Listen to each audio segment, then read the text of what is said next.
Hello, busy dads and busy people everywhere. I am very pleased to announce season 2 of the Busy Dad podcast.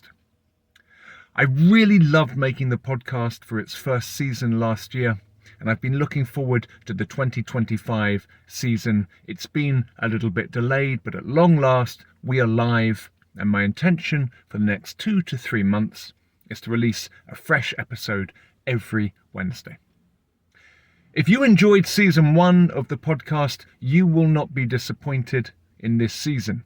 We are going to have many conversations that follow the same format as in season 1. I'll be talking to fellow burpee practitioners, men and women who are right there in the trenches with me of the Busy Dad program. I'll give them a platform to tell their story, how they came to burpee training, how it's changed their lives, and we will attempt to distill some of their wisdom along the way. But we'll also be using the podcast to have wider ranging conversations with people who might not themselves be burpee practitioners, but who I think have something valuable that they can teach all of us. We'll be having conversations about fatherhood, about loving discipline, about care of others and self, about the place of physical training within a well-lived life, and about all kinds of other topics that bear on what it is that we are trying to do here. If there are guests that spring to mind that you think could add something valuable to this podcast series, please let me know in the comments below, and I will do my very best to attract them. Today's episode, the first of the new season, is one of these more wide-ranging conversations.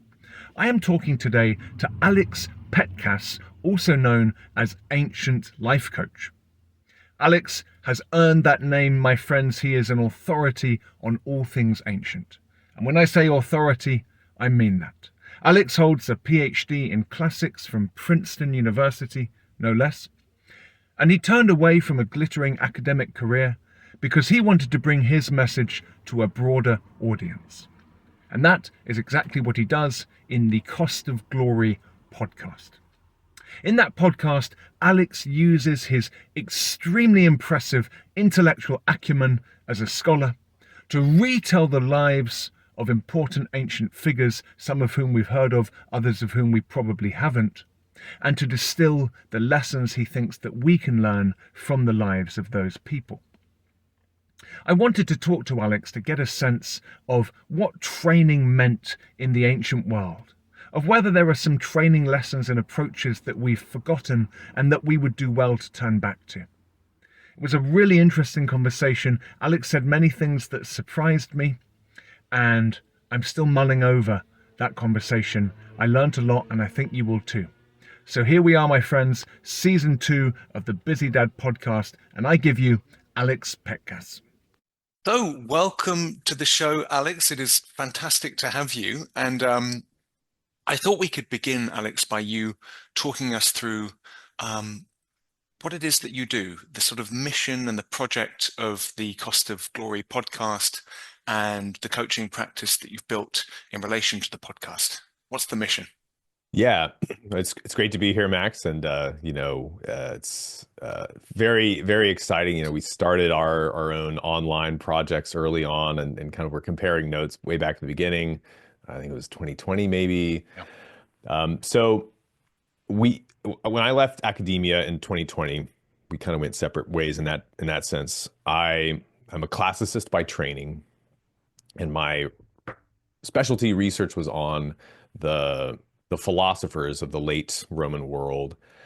And I got very interested in the way that philosophers sort of got their message out to a broader group of society. This is one of my primary interests with Plato, was looking at how he reached people. Okay, what are his doctrines is a thing that you focus on in philosophy departments, but I was really interested in like how does he kind of get people's attention and kind of draw them in through his text, through his letters, and how does it kind of pay out for people? What is the impact he really thinks that this should have on your life and in the world?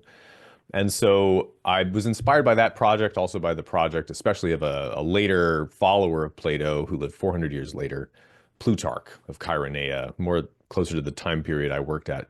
He's the biographer famous for writing Plutarch's Lives, which was an extremely influential text throughout history. It's like one of Shakespeare's favorite books. He gets the plots for Julius Caesar, Antony, Cleopatra, and a few other plays from Plutarch. But Plutarch is primarily a philosopher, and he's writing to kind of help people find greatness within themselves, or spur them on to virtue, to the best version of themselves. And his tool for doing that was biography. And I got really fascinated in this because I hadn't been necessarily a big consumer of biographies when I was younger. And I regret that fact in retrospect. So what I do now with the Cost of Glory podcast, which is kind of the centerpiece of all the work I'm doing now, is try to do what Plutarch is doing and not screw it up. But with the same figures, I'm looking at Plutarch's Greek and Roman heroes, who include people like Julius Caesar, Alexander the Great, Cicero, Pericles, famous Greeks and Romans. Many of the philosophers play important supporting roles. Like Plato is a very important supporting role in the life of Dion of Syracuse. And I tell their stories. I update them for modern listeners, in a kind of approachable narrative format, because Plutarch is a great author to read and study. He's not very easy to access in audio form. It's a little too dense and a little too hard even for me as a professional classicist. So and then I'm also trying to stay true to the spirit of Plutarch and make the point not just to tell the stories, but what are the lessons that we can get out of them? What are the virtues that these people emulate or exhibit? What are the vices that brought them down, which is another big interest of Plutarch. And so it's for me, it's a way of getting the most important wisdom that I gathered as a classicist and offering it in a presentable form. And so that's kind of the core of what I do. I also, through that, for my listeners, run retreats focused on the art of oratory with a little fitness component. We've done those in Rome and Austin. We're going to do Greece again this fall, 2025.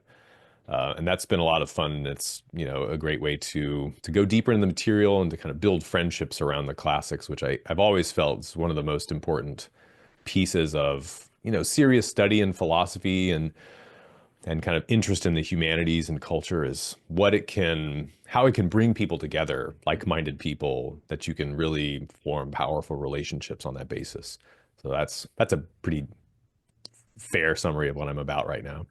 Well, that's fascinating. I'm interested. I mean, before we move on to draw an explicit connection with training and to find out more about the role of physical training in what you do, why biography as a format for getting these messages across? Why not just have a kind of philosophical treatise enumerating the different virtues? What is it you think is so powerful about biography? So on the one hand, why biography over, say, a philosophical treatise? On the other hand, why biography over, say, fiction? What is it about these historical stories of lives that you think is so powerful? Well, I think Plutarch he's the greatest of the ancient biographers. There are other ones, but he's sort of the biggest and the best. And I think that he was a very careful reader, not just of Plato, but of Aristotle. And so two threads. One is that Plato talks about in the Republic the profound importance of narrative on the formation of character, especially for young people, but for everybody.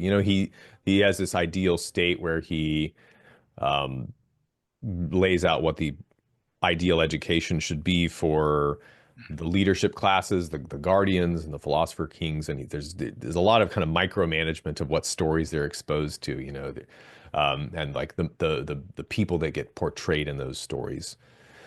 And a lot of those are fictional, sort of, mythological.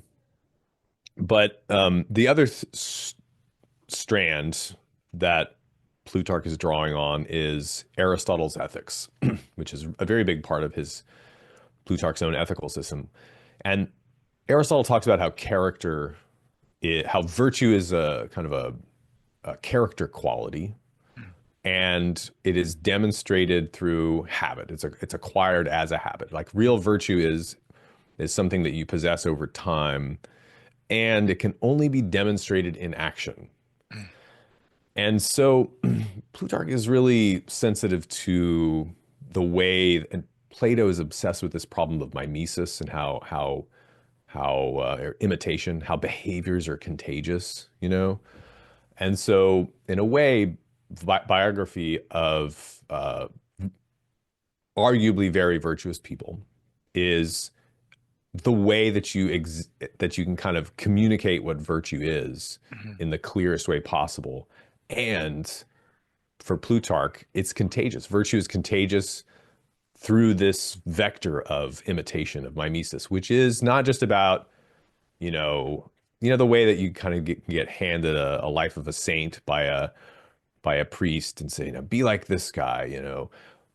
Virtue, I think Plutarch understands, it's also motivated powerfully by desire. It's not so much about trying to live up to some standard because of you have a sense of duty, but when you see it portrayed really effectively, it something subconscious or something kind of emotional kicks in that is really the key in personal development. Is you have the desire to be better, to be that better version of yourself. And that's what I think biography is the perfect vector for in Plutarch's eyes. And I think he was right. I think it really works.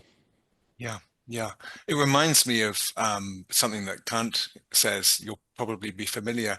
Kant's often thought of as this philosopher who kind of intellectualizes ethics and takes the felt component out of it. But he talks about this mysterious but really resonant feeling of respect, of having your self-conceit struck down when you encounter true virtue, when you see somebody subordinating sort of trivial desires to the moral law.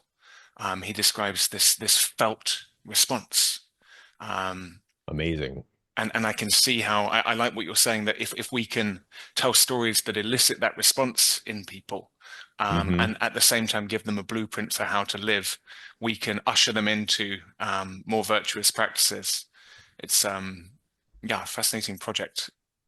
Yeah, that's the hope. And I'm gonna have to look that Kant passage up. I love that. Yeah, absolutely. I'll send it your way.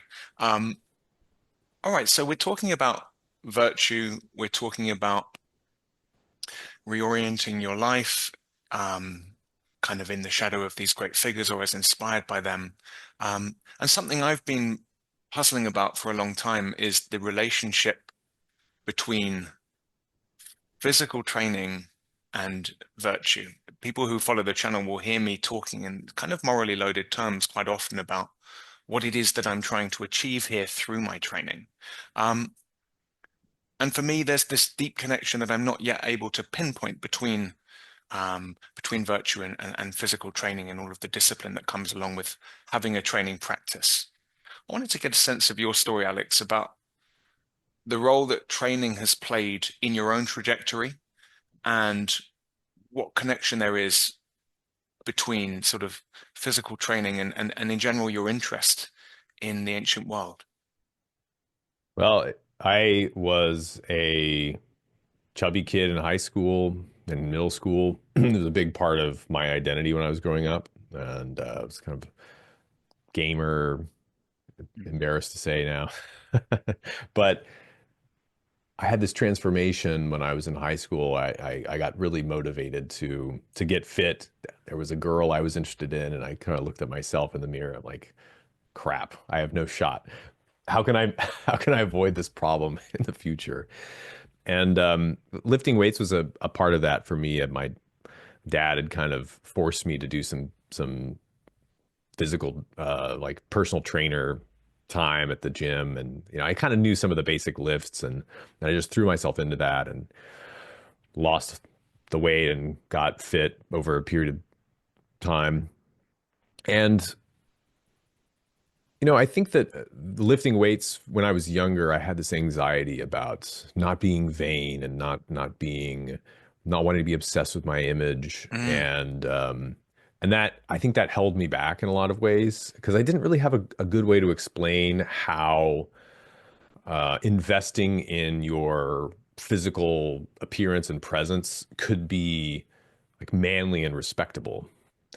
And I think a lot of times it's really not. A lot of these bodybuilders are not they don't have their stuff together, and mm, they're kind of preening on Instagram, and there's a kind of sickness that you see in a lot of these mm, contexts. But I kept kind of lifting weights for most of my 20s with not substantial results. I wasn't sleeping much. I wasn't eating much. I was in grad school. Wasting away in the books. But something kind of clicked when I was in my 30s when I really I think it was partly having a kid, having my first child, and this sort of sense of like responsibility to be strong and to even be intimidating if I have a daughter. So right. as you do as well, like that feeling of like it's like my responsibility to like step up and like be a presence that Mm, people like, wow, I don't want to mess with that guy's daughter because look at him. mm, And with limited success, right? But it was it was the beginning of a kind of search for, there was a physical component to me wanting to live up to a certain standard. It was also much more so, I think, a kind of emotional, mm, I don't know, quality of character standard I wanted to live up to a lot more seriously. mm. And around this time, I just started reading a lot more intensely. I had a little bit more free time and I was reading Homer very intensely. I was reading a lot of Plato and just rethinking a lot of my approach to the philosophical tradition that and the classical tradition that I had known well, but my perspective had changed. And so I started lifting weights a lot more seriously and trying to really get stronger. And you could do that in your 30s. You could do that in your 40s. Like it's amazing what kind of results you can get if you work at it on into maybe not super advanced age, but um, and I got interested in kind of how the Greeks thought about Mm. physical fitness and physical, what they would call physical beauty, and virtue, and how these things are related a lot and kind of support each other, at least in the classical mind. Yeah, wow. I really like what you described there. I can really relate to that. Um, that it seems like there's these two extremes. The one is thinking that training is just inherently superficial and vain, and that to do it at all is to kind of um, be part of this noxious culture around training. And the other extreme is to just dive straight into the Instagram bodybuilding, chasing a pump and doing nothing else. And I really love the idea that you're trying to carve out some middle ground where you can recognize a legitimate place for training while resisting the sort of excesses of the contemporary culture. Um, and I thought that maybe you could um, help us distill some of the lessons that you take from the Greeks in relation to physical training. Um, and I thought a good reference point for our conversation would be this article that you wrote called "Try These 5 Weird Tricks for an Ancient Greek Body." And in the article, it's very tongue-in-cheek. It's extremely funny. I'm going to link it in the show notes. But as well as plenty of humor being distilled in each of the 5 tricks, there's also, I think, a lot of wisdom and just some very intriguing ideas that I'd love to unpack with you. So before we jump in, I want to just tell the listeners um, the 5 tricks that Alex sets forth. So they are, by name, 1, always begin with the gods. 2, focus on the cow. 3, be the cow. 4, train naked. And 5, begin with the end in mind. And just the slogans will bring out that there is something tongue-in-cheek and funny about this, but there is also something I think very serious running underneath it. So if you would, Alex, I'd love to work through them one by one. Maybe we can begin with rule one, always begin with the gods. What were you thinking there? Yeah, this is often observed. The Greek statues have both of gods and mortals have this ideal quality to them. And the for Nietzsche, the god of kind of ideal qualities and um, imagined realities that you could put into practice is Apollo. He's the god of prophecy and dreams, also the god of order and music and a few other things. But so when you enter in on a physical training regime, there's a sense in which you're trying to project a higher ideal of yourself. And for the Greeks, who don't live in this kind of post-Christian or this kind of Christianized world where God is super substantial, not to be confused with human form. They have these very personal gods, maybe not personable. Apollo is kind of a representation of an ideal, and it points to this deeper fact. And I also draw in Nietzsche's appreciation of the god Dionysus, who's the kind of god of wild passions and excess, and the kind of the biological imperative to reach its full potential. Um, if you take these two things together, what I'm trying to get at with begin with the gods is fitness is something that we desire innately as humans. We want to be the best version of ourselves, both mentally and physically. Mm. And training yourself to be physically the best version of yourself. And I say the best, right? Not the biggest, not the swollest, but for the certain end we'll get to, beginning with the end in mind. There is a kind of sense of you're aspiring to, in your own small way, theosis, like becoming more like the gods, which is not megalomaniacal. It's like what we're called to do as mortals, to bring out the ideal within ourselves and to exhibit that, not just in our physical training, but in other ways, and exhibiting excellence to the people that are around us, to the people who count on us.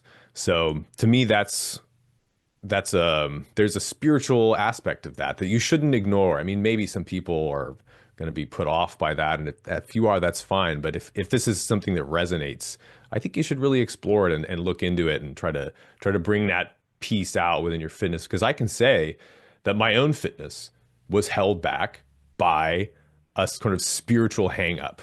Mm.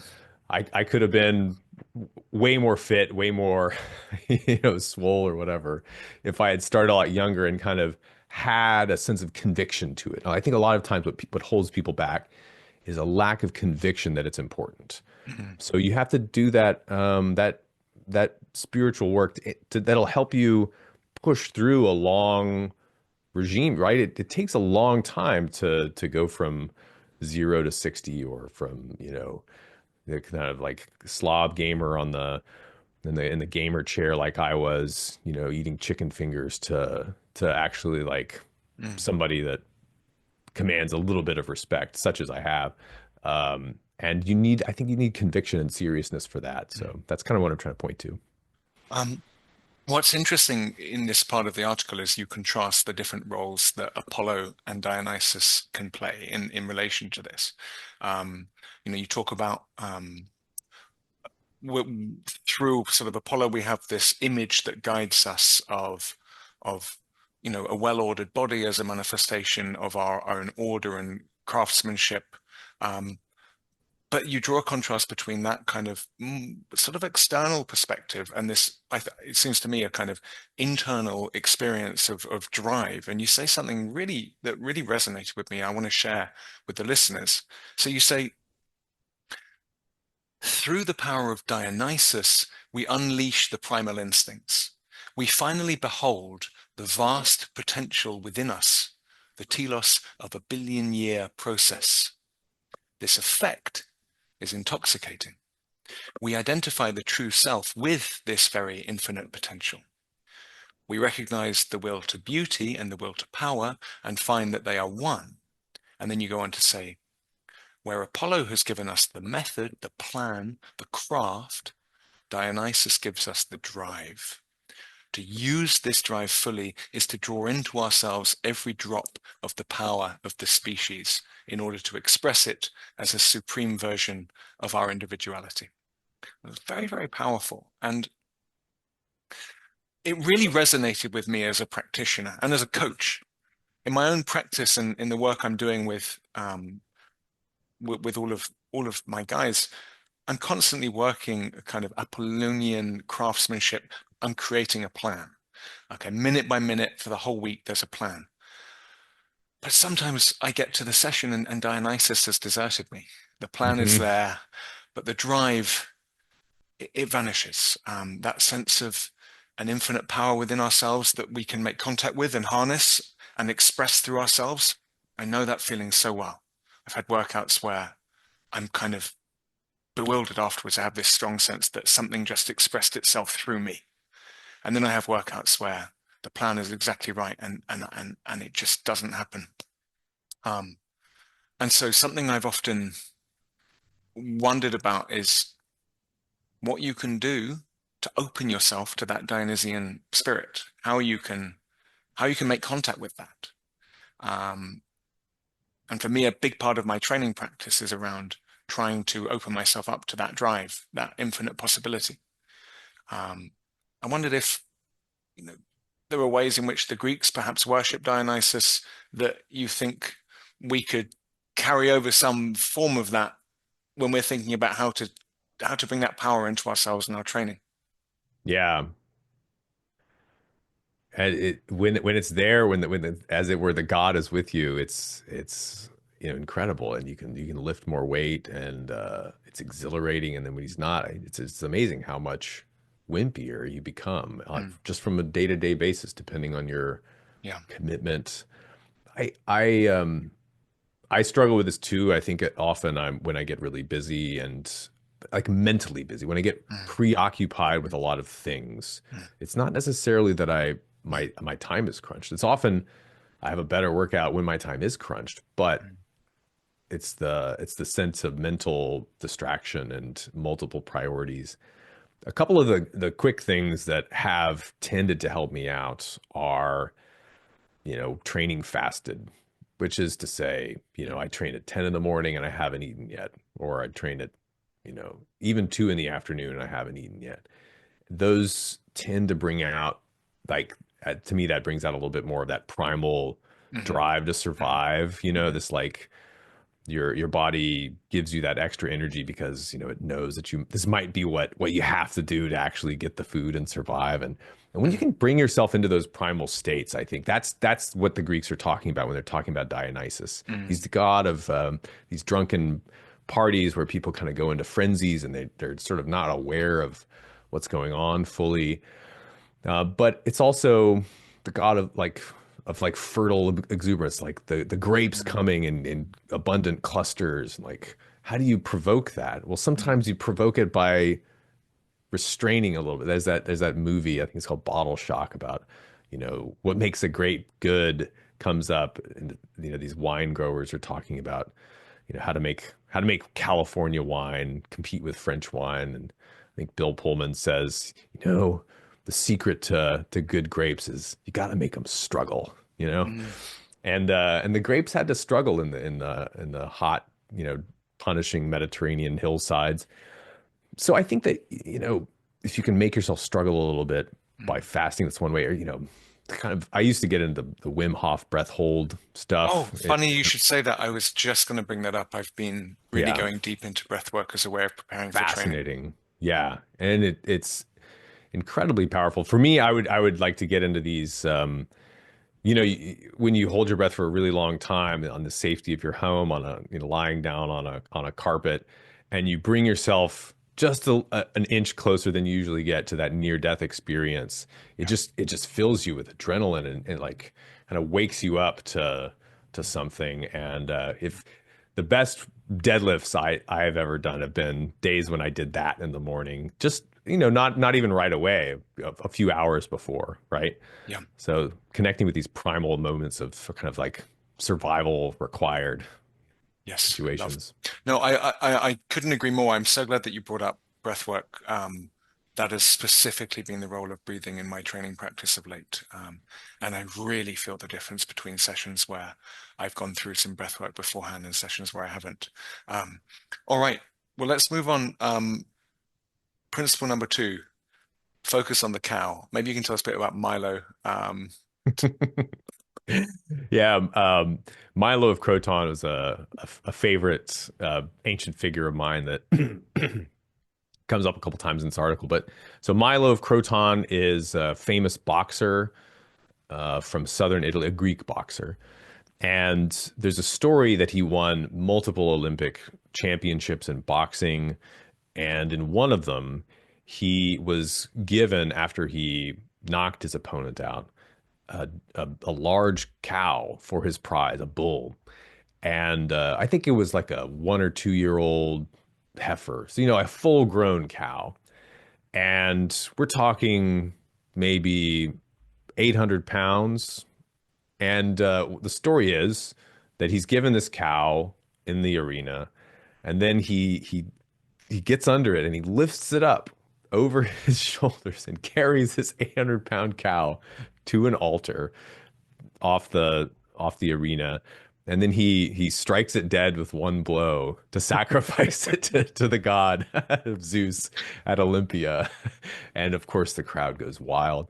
But this is actually Milo's. Like, how did Milo do this? This is the origin of that story that you hear sometimes is told in the version of like a farmer. But basically, Milo started, he says, he claimed that he picked up a newborn cow on day one and carried it so many miles.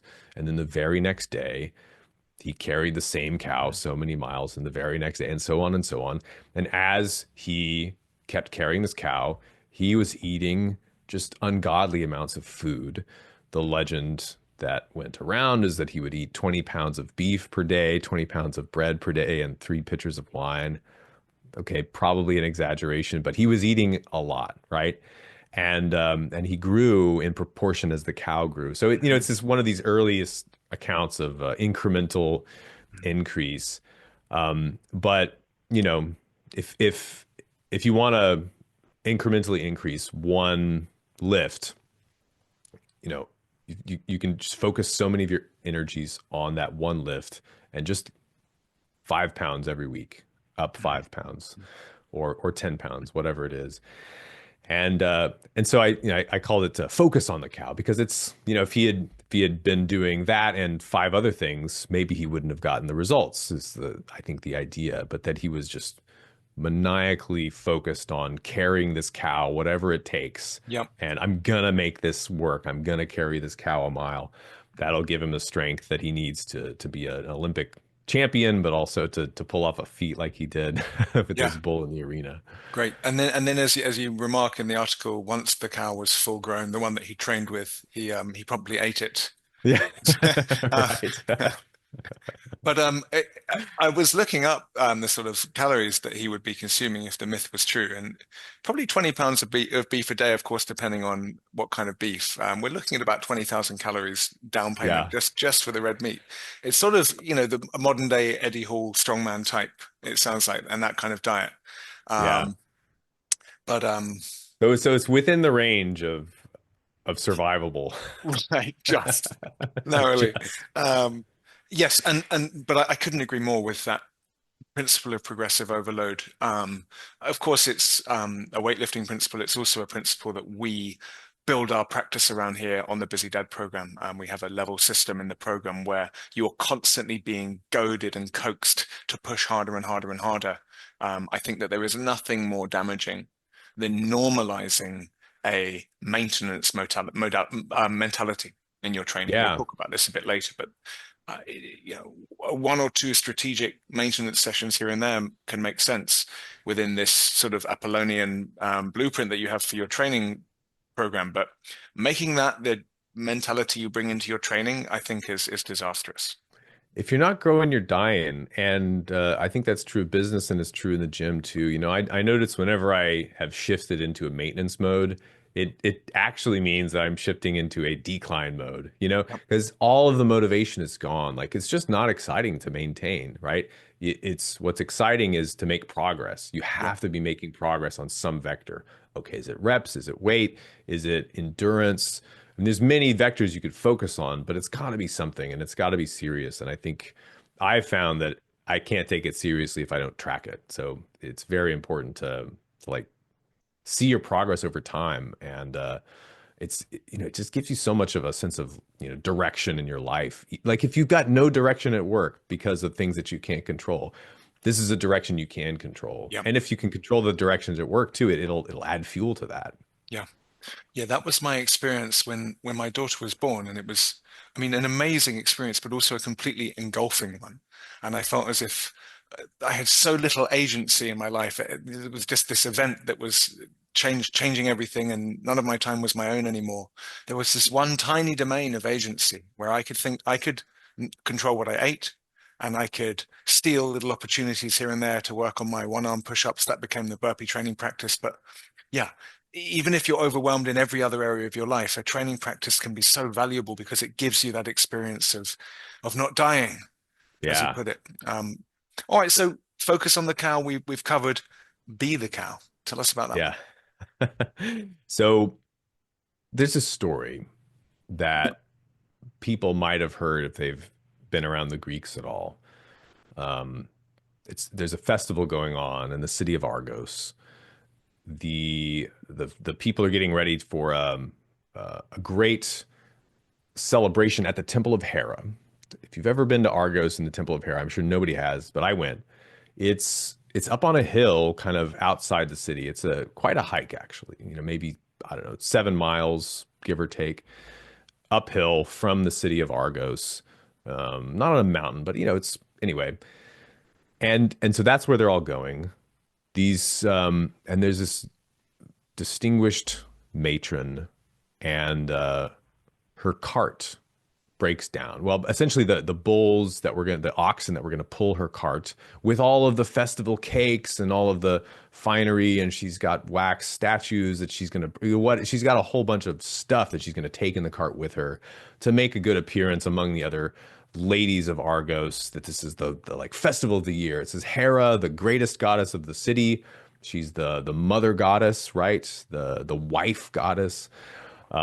Very important, celebration for the year. So she's got two sons though, Cleobus and Beton, and she explains the problem to them. My day is ruined. My year is ruined. And the sons say, "No worries, mom." They take on the yoke of that the oxen were going to take up, and they propel their mom all the way up the 7 miles to the Temple of Hera. And they arrive to great celebration. They're celebrated. They dance all evening, and everybody has a great time. And they lay down in the temple, and they never wake up. They die in their sleep in the night. Herodotus tells this story, the great Greek historian. And then there are statues that you can see today at Delphi that were dedicated to them at the Temple of Delphi in Greece.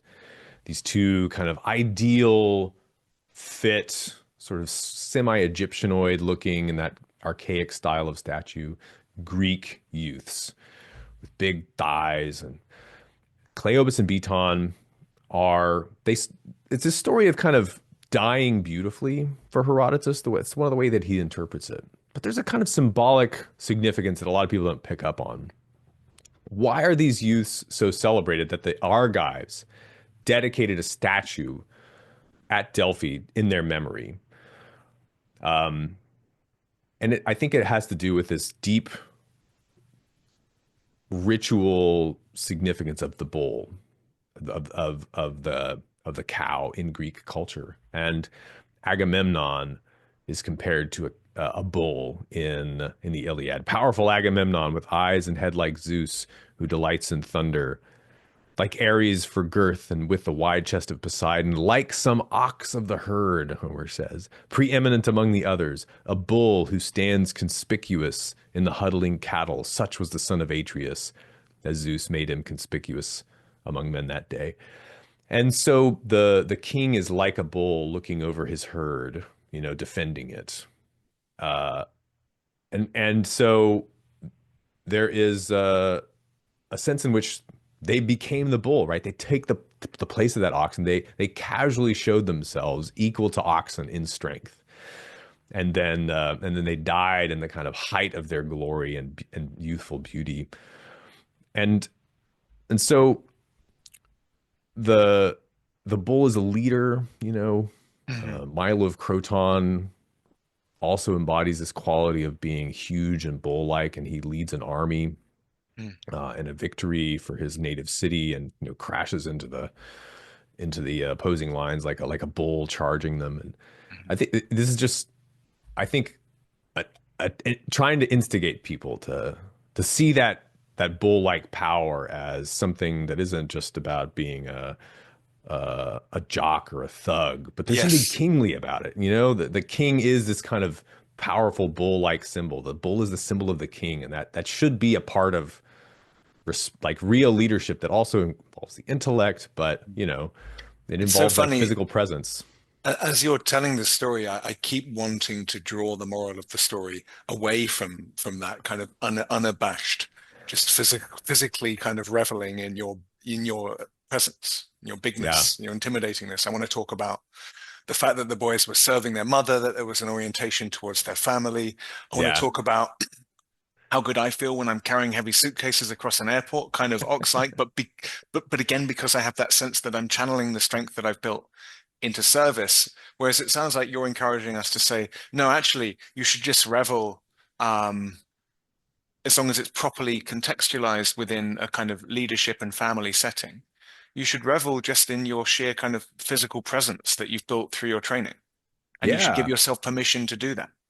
absolutely. And certainly the service is all important. It's an important part of that story too. It's for a good cause. Mm. The king, there's a duty to look after the herd too, but he's also really impressive, and the bull knows it, and and it's it's almost an end in itself. I mean, it's not quite an end in itself, but it's something that it's okay to desire. I think that's the point of it. It's okay to want that as such, and not to always say, well, as long as I'm carrying suitcases for my wife, or as long as it's not about me. The more it's about you, the more likely you are to actually get it and render that service to other people. Mm, mm. We do, though, hear stories of sort of teenagers who are ripped, who won't lift their fingers to do any housework and sleep all night to support their training sessions. And it does seem like we can be very dysregulated, and training can end up playing a very dangerous kind of role. There's something I think perhaps dangerous about this message if it falls on the wrong ears, people who haven't done the kind of fundamental work to be Yeah. capable of appreciating that gift of having a strong physique without idolizing it in the wrong kinds of ways. What? Yeah, and these like 18-year-olds shooting up Trenbolone and stuff. That's very unkingly too. Mm, There's this there's a kind of lack of ambition to mm, the youth who's just preening, or to somebody who's just like, it has to be. I think that's right. It can go wrong easily. I think I'm partly reacting against a trend that maybe is on the decline of kind of young men feeling like they can't express their masculinity. I mm, think that's kind mm. of, that moment is maybe past, and we're Yeah, we're starting to swing back into overcompensation in certain sectors. So mm, yeah, both and. yeah. Got it, got it. Well, no, it's that's really beneficial for me to hear, and I will dwell on that. I've been um going back and forth a bit recently. I had a video about this recently about whether I should release. I've made a physique transformation video that explains how I got ripped through burpee training. And as I say in the video, like it's the only word for it. I just got fucking ripped Yeah. through training. And part of me wants to show that and sort of revel in that a little bit, and part of Hmm. me is very wary.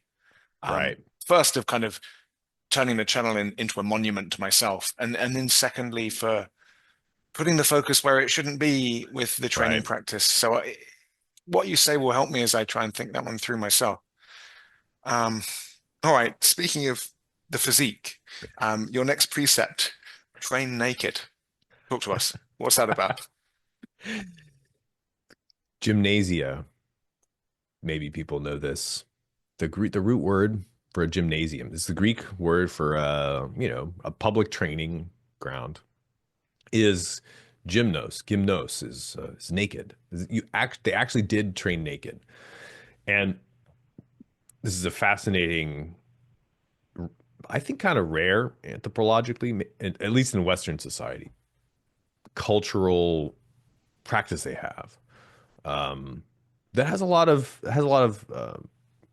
interesting political dynamics. So the Greeks were fiercely egalitarian among their citizenry, so they do have slaves and they do have kind of, outsiders. We're not talking about, a kind of communist equality for all, and women aren't included in this except at Sparta, maybe. But so the citizens all train naked, and it's a great equalizer. It strips away the advantages of wealth and status in a lot of ways. Um, I mean, certainly it helps to have wealth to be able to train, like to get a great physique in Greece, and to not be doing, shoe mending all day. But the um the the overwhelming kind of message of the gymnasium is we're competing to see who can be the fittest, which is also in the interest of serving the state by in defense. This is not the same thing as our time where physical fitness is not so obviously directly correlated with your ability to win wars. But this is a big part of what the Greeks were famous for across the ancient world, why they were recruited by the Persians and by Italian city-states. These incredibly warlike people who were physically stronger than a lot of people, and they had hoplite warrior formations. They have these kind of shield walls, shield and spear, and they know how to leverage this really heavy set of armor and arms to, incredible terrifying effect on the battlefield. And just part of that is just the physical fitness that you cultivate by being in a gymnasium. But it's like an egalitarian thing for the Greeks. It's an equalizer. And I think it's important to point out, I should have mentioned earlier, this is where Western philosophy is also born. The gymnasium is where Socrates goes in a lot of Plato's dialogues to kind of meet people and have great conversations. The first sophists or traveling intellectuals, Parmenides and Gorgias, they're often stopping by the gym to give their lectures because that's where smart, ambitious young people are going to be found. Mm. Maybe not while they're training, maybe they're taking a rest. They're congregating there.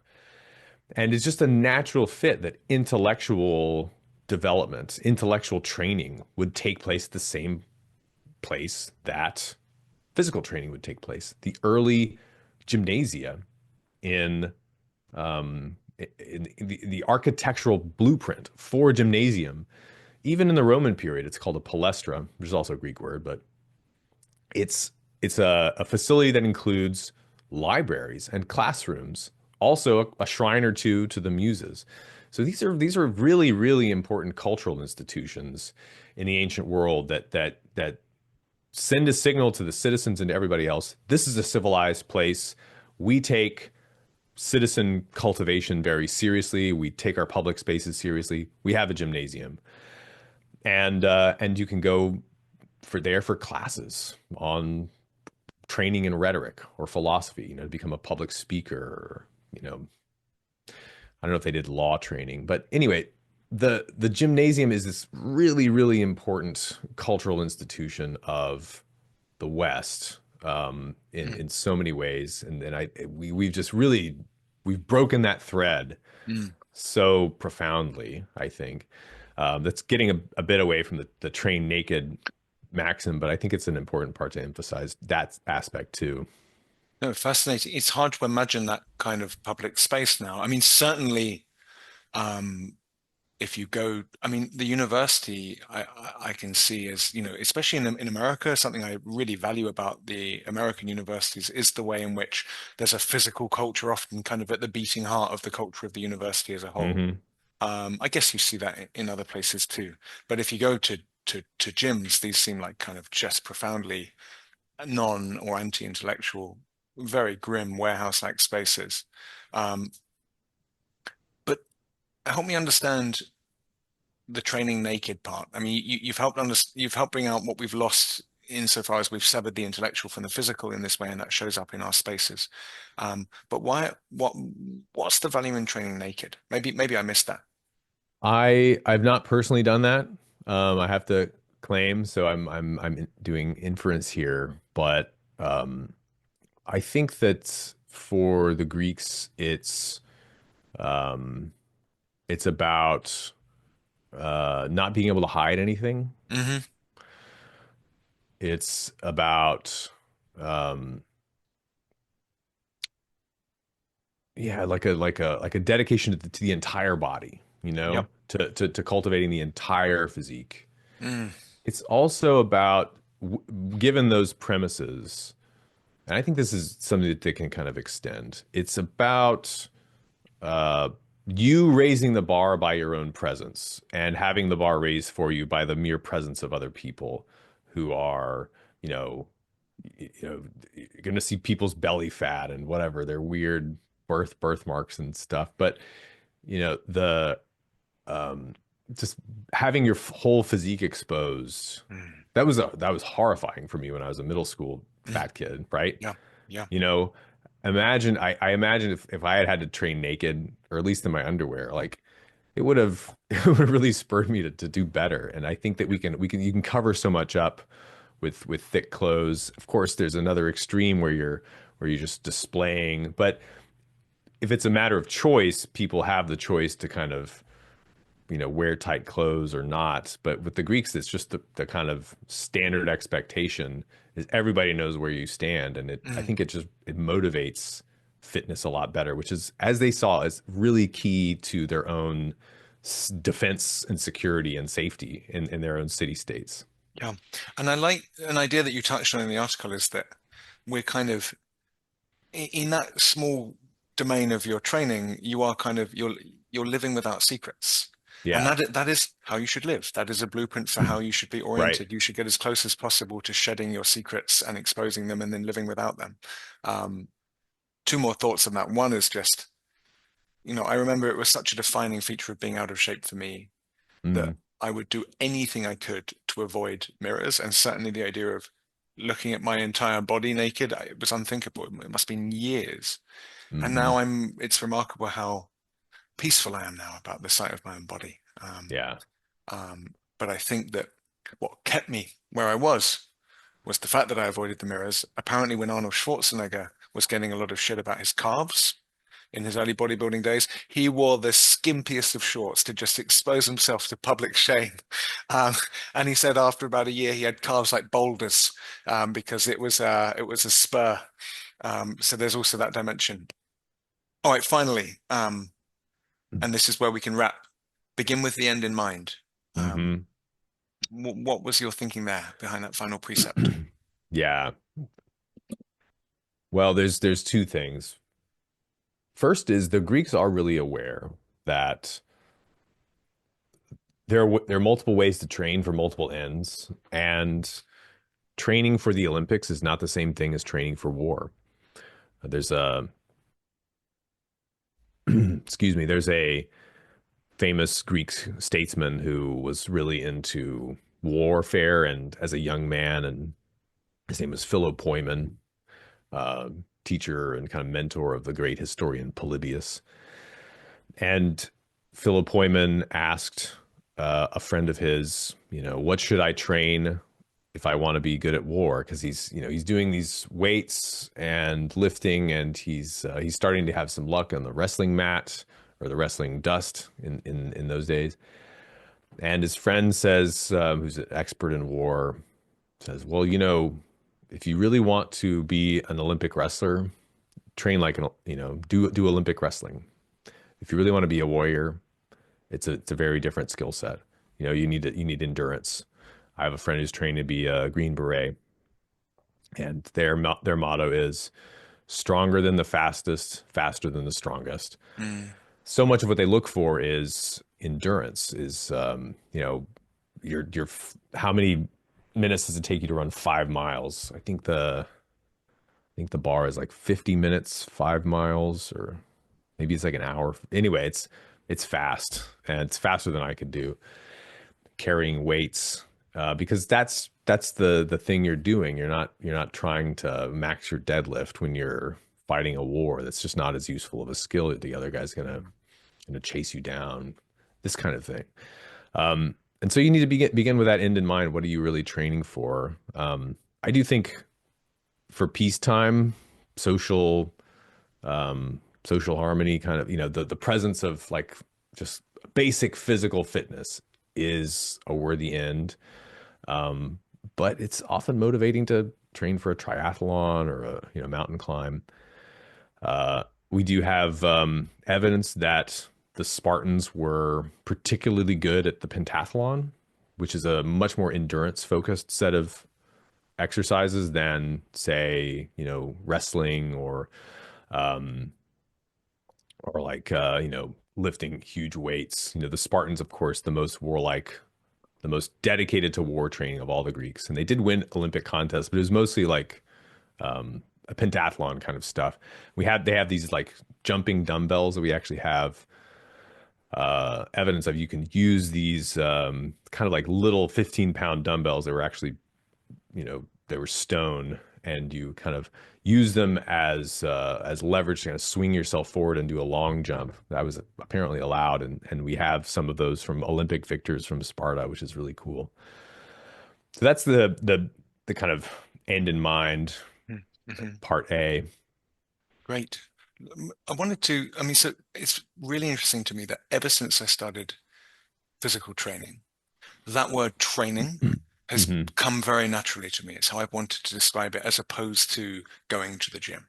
It's not dead, purposeless time. There is some end in sight. Yeah. Um, but I've never been able to exactly articulate what that end is, and it's never been purely physical. So your Green Beret friend, he could tell you, well, I'm training to the end of being able to run 5 miles in 50 minutes. That's why I'm doing the kind of training regimen I'm on. Fine. That's part of an answer. But why are you training to run 5 miles in under 50 minutes? And at that point, his answer kind of exits the purely physical domain and looks outwards to a kind of broader social service that he can perform, a kind of, well, because I need this physical skill in pursuit of this further activity, this X that goes beyond the physical, that is the unifying principle for what I'm doing in the physical domain. And so I'm interested if you've made any progress in articulating to your own satisfaction. Okay, you're training periodized progressive overload lifting to get a bigger 1 rep max in your 3 main lifts, let's say. Fine. And that explains every workout that you do. But why that? What is the extra physical end that this is part of for you? Does it connect with fatherhood, citizenship, manhood? How exactly are you thinking about the ultimate purpose of what you're doing? That's a great question. I would say that I'm less consistent than I'd like to be. I started getting into jujitsu training a while back, and then I got injured uh Yep, quickly. very familiar. And so I I don't know. I put pause on that. It was really fun, but I also was very busy. I think that I am most interested right now in the the through goal directed fitness regimen, getting stronger. I'd like to join the, as they call it, the 1,000 club, where my three biggest lifts, deadlift, squat, bench, are all total at 1,000 pounds. Like that's a good goal. I'm a ways away. but and it's as a tall guy, Mm. you have a disadvantage in squat and bench typically. But um, But why do you want to be in the 1,000 club? right. It's it begs the question. Uh, I think that for me, the end is ultimately not physical, which allows me to take some pressure off the physical goal in that I would like to be able to do stuff like climb mountains or ski all day on black diamonds.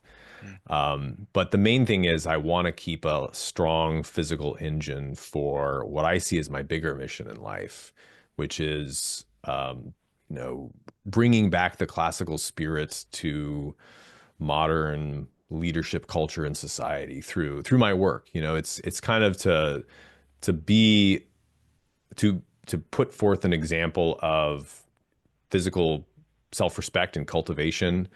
Not like I'm trying to look like a Navy SEAL, but but to give me the energy that I need to do that. And there is a tension that Plato points to on this end in mind thing between physical training and intellectual training, potentially. They serve each other to a point, Yeah. but if you're training for 3 hours a day super hard, Mm. you're not going to be able to perform at the same level mentally in certain activities. So one has to balance these things out. I mean, I think it's probably rare that intellectuals train too much. It's just not the vice that you're going to be tempted by.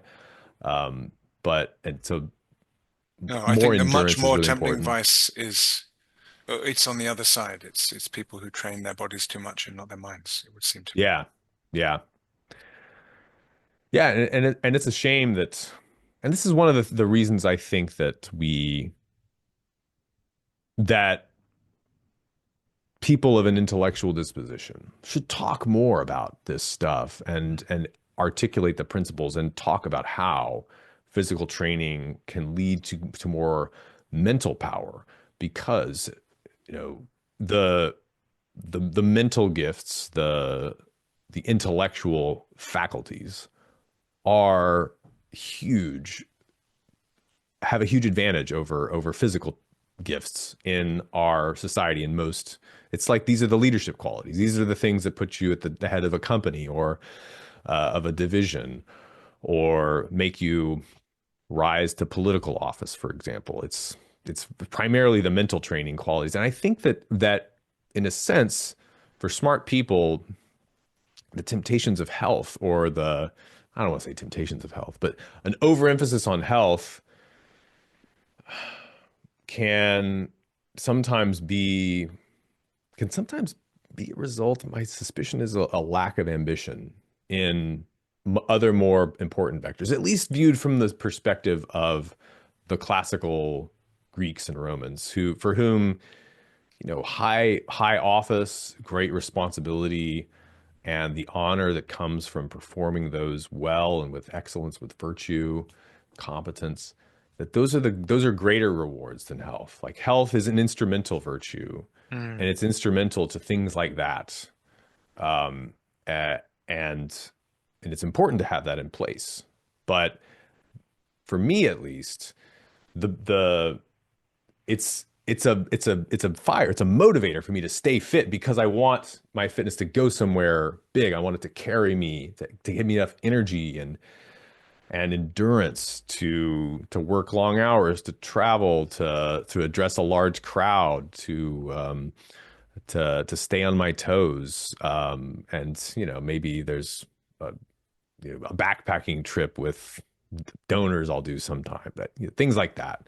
So I find thinking about it holistically is helpful for me, at least, and maybe other people find that useful. I think there's been so much of real use, certainly for me, and I'm sure for the people listening in our conversation today, Alex. I'm really, really grateful to you for taking the time. It's been so good to reconnect after several years. Just in closing, how can people find what you do? Well, costofglory.com is my website, and the Cost of Glory is my podcast. It's available on YouTube and on all of the podcast players, Spotify, Apple. And I try to be more concise on the on the podcast when I'm telling the stories. But yeah, if any of this has sparked your imagination, I'm about to release a life of Julius Caesar, and I've done many of the Greek and Roman figures. The lives of the Spartans have been particularly inspirational for me. Lysander and Agesilaus. So I've done the Greeks and the Romans, but there's a lot more biographies to get through. So I feel like I'm only getting started after a few years. Wow. Well, it's a real gift to the world. I'm sure that many busy dads will be checking out the Cost of Glory podcast. It's a really wonderful series. I've massively enjoyed what I've listened to. And again, thank you so much for kicking off season 2 of the Busy Dad podcast, Alex. I really appreciate your time. It's been a pleasure, Max. See you soon.